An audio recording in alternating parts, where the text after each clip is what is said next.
warahmatullahi wabarakatuh. Bagaimana kabar kalian semua? Mudah-mudahan kalian semua dalam keadaan sehat walafiat. Pada kesempatan kali ini, Ibu akan menjelaskan materi bab 3, yaitu tentang masalah ekonomi. Dalam bab 3 terdapat kompetensi dasar 3.3, yaitu menganalisis masalah pokok ekonomi dan alternatif pemecahannya melalui berbagai sistem. Materi yang pertama ada inti masalah ekonomi. Apa inti masalah ekonomi? Yaitu bagaimana manusia memenuhi kebutuhan yang tidak terbatas di satu pihak dengan alat pemuas yang terbatas di pihak lain. Jadi inti masalah ekonominya itu kebutuhan manusia itu selalu tidak terbatas, selalu tidak puas, sedangkan alat pemuasnya itu sangat terbatas atau kurangnya sumber daya alam. Dan yang kedua yaitu ada pilihan. Dikarenakan kebutuhan kita yang sangat tidak terbatas, sehingga di sini kita sebagai manusia harus dapat menentukan pilihan mana yang akan kita pilih. Tidak mungkin keinginan kita semuanya dapat terwujud atau dapat dicapai. Apa itu pilihan? Pilihan ekonomi ialah pilihan sadar untuk menggunakan sumber daya ekonomi yang langka dengan cara tertentu. Itu yang disebut dengan pilihan ekonomi. Jadi menentukan pilihan dengan cara-cara tertentu. Ada beberapa hal yang perlu kita lakukan dalam menentukan pilihan. Jadi dalam menentukan pilihan itu kita ada berbagai macam. Pertama, ada analisis biaya oportunitas. Apa itu biaya oportunitas? Biaya oportunitas yaitu nilai barang atau jasa yang dikorbankan karena memilih alternatif tindakan. Itu biaya oportunitas. Jadi di sini kita harus mengorbankan barang atau jasa karena memilih alternatif tindakan. Misalnya, kalau pemerintah menetapkan untuk mengadakan pembangunan jalan raya melalui taman kota, maka biaya tanah yang diperlukan untuk membangun jalan raya tersebut mungkin akan terasa murah dalam hal anggaran atau biaya yang dikeluarkan. Tetapi biaya peluang membuat jalan di atas taman sebenarnya akan dibayar ketika masyarakat semakin sulit untuk menikmati keindahan taman atau untuk bersenang-senang di taman. Jadi di sini harus mengorbankan sesuatu karena memilih alternatif tindakan. Jadi di sini kita harus mengorbankan misalkan tadi taman untuk sebuah jalan raya. Yang kedua, ada analisis biaya manfaat. Analisis biaya manfaat yaitu suatu teknik yang digunakan untuk membandingkan berbagai biaya dengan manfaat yang diharapkan. Jadi di sini tentunya kalian harus memilih mana yang memberikan manfaat lebih dibandingkan biayanya. Jadi di sini pilihannya itu lebih berat ke manfaatnya, mana yang lebih bermanfaat. Itu untuk analisis biaya manfaat. Yang ketiga, mengidentifikasi faktor pendorong kegiatan ekonomi. Di sini kalau mengidentifikasi faktor pendorong dari dua hal, yaitu yang pertama dari diri kita sendiri, ada juga dari luar diri kita. Misalkan kalau dari diri kita sendiri, kita mempunyai keinginan untuk membeli apa, misalkan membeli kebutuhan hidup kita. Tetapi kadang kita juga melakukan kegiatan ekonomi itu karena atas dorongan dari luar diri kita, yaitu bisa dari sahabat, bisa dari keluarga. Jadi dorongan dari orang lain, misalkan oleh orang lain kita dipanas-panasin, misalkan aduh bagus sekarang HP yang lagi modern HP apa. Nah, itu misalkan dorongan dari orang lain. Berarti ada keinginan atas dasar dorongan dari orang lain. Itu untuk faktor pendorong ya. Jadi ada dua. Ada dari kita sendiri, ada juga dari orang lain. Yang keempat, ada menyadari trade-off. Apa itu menyadari trade-off? Situasi seseorang harus membuat keputusan untuk memilih suatu hal dengan mengorbankan hal yang lain dengan alasan yang ekonomis. Misalnya, kita lebih memilih memanfaatkan waktu untuk membaca buku daripada tidur. Itu contohnya. Membuat keputusan memilih sesuatu hal dengan mengorbankan hal yang lain. Jadi kita misalkan waktu-waktu kita itu lebih memilih untuk membaca buku daripada untuk tidur. Memilihnya itu berarti dia memilih membaca buku dibandingkan dengan tidur. Jadi mengorbankan untuk tidak tidur, itu menyadari trade-off. Yang kelima, berpegang pada prinsip ekonomi. Di sini prinsip tindakan dengan pengorbanan tertentu untuk mendapatkan hasil yang sebesar-besarnya, atau sebaliknya hasil tertentu didapatkan dengan pengorbanan sekecil-kecilnya. Jadi kita di sini melakukan tindakan pengorbanan untuk mendapatkan hasil yang sebesar-besarnya. Sudah pasti ya, kita di sini pasti ingin melakukan tindakan yang tidak terlalu rumit, tetapi dengan hasil yang sebesar-besarnya atau hasil tertentu yang didapatkan dengan mengorbankan sekecil-kecilnya. Itu berpegang prinsip ekonomi. Materi berikutnya, prinsip yang mendasari pilihan konsumen.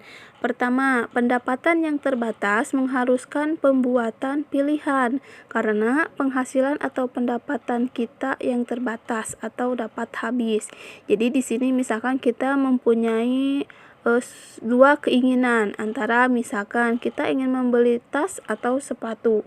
Nah, karena pendapatan kita terbatas, maka di sini kita harus menentukan pilihan. Kita harus memilih satu barang saja yang akan kita beli. Itu yang nomor satu. Yang kedua, konsumen membuat keputusan dengan mempertimbangkan alternatif jika biaya dua produk sama. Nah, yang kedua ini misalkan kalian menginginkan sesuatu barang, tetapi di sini dua produk itu sama biayanya atau harganya. Nah, maka di sini yang harus kalian pertimbangkan itu yaitu dari segi manfaatnya. Kira-kira mana manfaat yang lebih tinggi? Itu ya. Yang ketiga, ada sebuah barang dapat digantikan yang lain.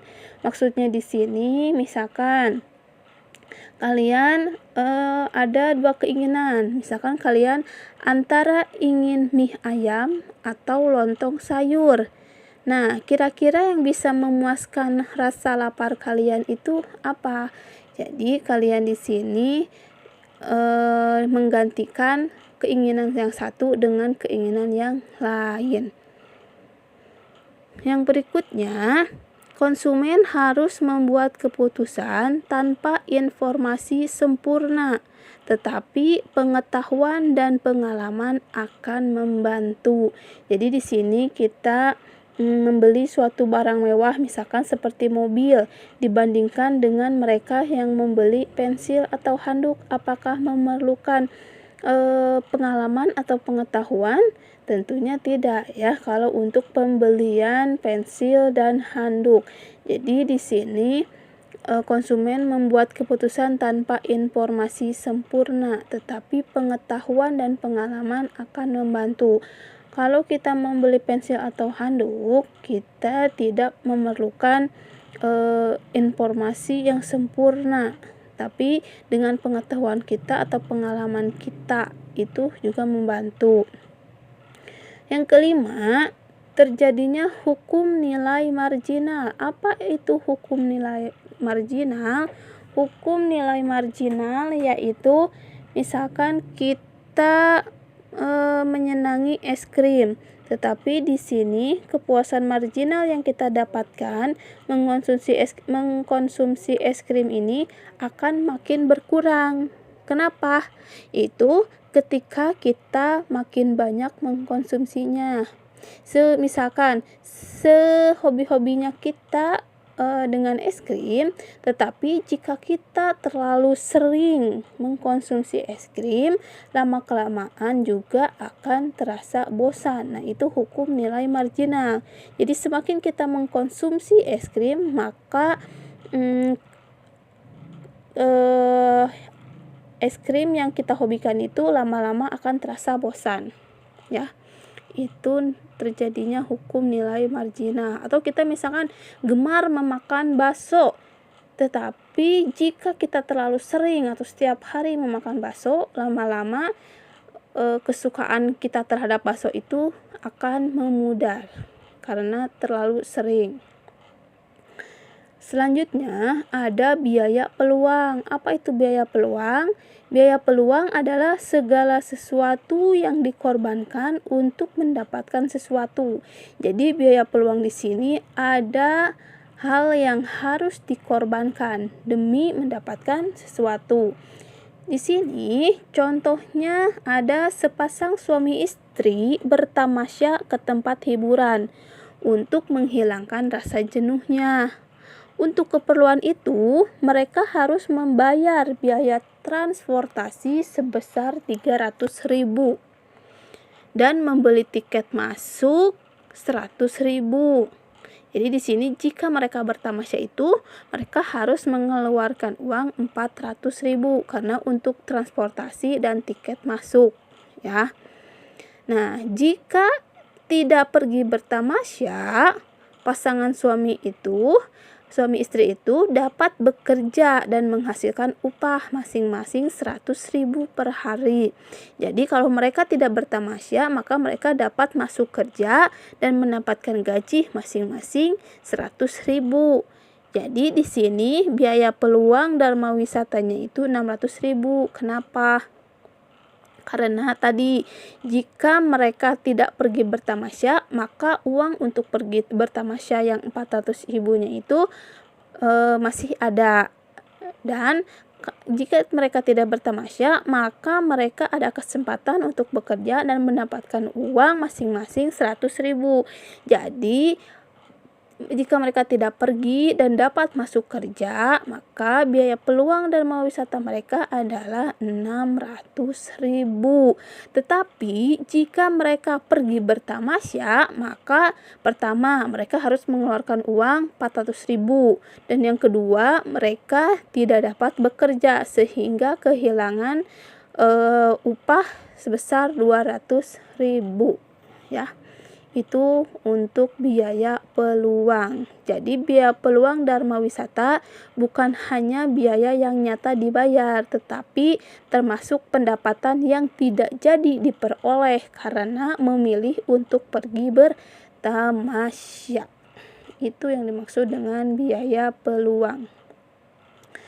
Apa itu perbedaan biaya peluang dan biaya sehari-hari? Tadi, biaya peluang itu muncul karena kita melakukan suatu kegiatan dan mengorbankan kegiatan lain. Contohnya tadi, kita melakukan suatu kegiatan yaitu bertamasya. Tetapi di sisi lain, kita mengorbankan pekerjaan kita dengan kehilangan uang 200.000. Dan kita juga harus mengeluarkan uang untuk bertamasya senilai 400.000. Tetapi semua itu dilihat dari segi uang, memang kita terbilang kehilangan 600.000 karena kita harus membayar bertamasya dan juga kita harus kehilangan upah kerja. Tetapi di sisi lain kita mendapatkan hiburan, yaitu bertamasya. Sedangkan biaya sehari-hari ialah pengorbanan yang harus dilakukan untuk melakukan suatu kegiatan tanpa memperhitungkan kerugian karena dikorbankannya kegiatan lain. Jadi kalau biaya sehari-hari tidak memperhitungkan kerugian. Jadi kita memang mengeluarkan sesuatu itu untuk kebutuhan, ya. Berikutnya ada skala prioritas. Berarti skala prioritas ada yang harus diprioritaskan. Skala prioritas yaitu kebutuhan yang lebih penting harus didahulukan pemenuhannya dari kebutuhan lain. Seperti misalkan kalian kemarin diberi tugas oleh ibu, diberi bekal misalkan oleh orang tua seminggu misalkan 100.000. Nah, di situ kalian harus bisa mengatur uang 100.000 itu dalam waktu seminggu harus cukup. Bagaimana caranya? Yaitu kalian harus membuat skala prioritas. Kira-kira apa dulu yang harus diprioritaskan dari uang 100.000 tersebut? Itu skala prioritas. Yang berikutnya ada pengelolaan keuangan. Bagaimana caranya? Nah, agar kita tidak lupa, maka kita harus membuat pembukuan keuangan. Kita harus punya buku keuangan. Kira-kira dicatat, untuk minggu sekarang pengeluaran apa saja yang harus diprioritaskan dari mulai A sampai Z misalkan kebutuhan kita.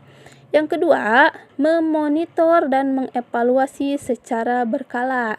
Nah, dengan apa yang sudah kita buat dari dalam buku keuangan dan kita melaluinya dalam waktu seminggu, kita memonitor dan mengevaluasi bagaimana cara skala prioritas kita, apakah sudah betul dengan susunan prioritas kita. Yang ketiga, membiasakan diri menabung sejak dini. Nah, ini sudah pasti ya. Kita harus membiasakan diri menabung sejak dini. Jadi, jika suatu saat ada keperluan yang mendadak, kita dapat memakainya. Yang berikutnya ada permasalahan pokok ekonomi. Apa itu masalahnya?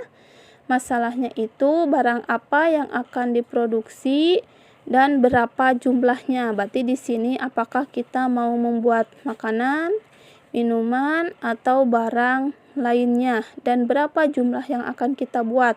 Itu harus diperhitungkan. Jangan sampai kita memproduksi suatu barang tetapi misalkan terlalu banyak, sedangkan untuk penjualan tidak terlalu banyak.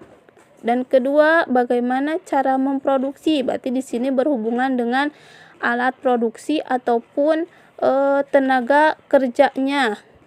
Apakah alat produksinya itu modern atau tradisional? Ini tergantung besar kecilnya suatu perusahaan. Yang ketiga, untuk siapa barang diproduksi? Nah, kita dalam membuat produksi barang, kita harus menentukan dulu mau dijual kemana barang tersebut. Apakah ke kalangan menengah ke bawah atau menengah ke atas. Yang berikutnya ada sistem ekonomi. Sistem ekonomi terdapat 5 bagian. Pertama, sistem ekonomi tradisional. Kalau sistem ekonomi tradisional, teknik produksinya dipelajari secara turun-temurun, berarti masih tradisional, misalkan dari orang tua ke anaknya. Itu secara turun-temurun. Sistem ekonomi komando, perencanaan peran pemerintah sangat dominan, sedangkan peran masyarakat atau swasta itu kurang dominan. Jadi sistem ekonomi komando itu lebih ke pemerintah yang banyak bergeraknya. Sedangkan sistem ekonomi pasar, kegiatannya itu mulai dari produksi, distribusi, dan konsumsi dilaksanakan oleh pihak swasta atau pihak pasarnya sendiri. Sedangkan pemerintah tidak terlalu dominan, mungkin hanya mengecek saja. Yang keempat, ada sistem ekonomi campuran. pemerintah dan pihak swasta saling berinteraksi dalam memecahkan masalah ekonomi. Nah, kalau sistem ekonomi campuran antara pemerintah dan swasta atau masyarakat ini saling berinteraksi. Jadi kedua-duanya bekerjanya itu saling bekerja sama. Kelima, sistem ekonomi Indonesia dinamakan sebagai sistem ekonomi Pancasila yang di dalamnya mengandung unsur penting yang disebut demokrasi ekonomi.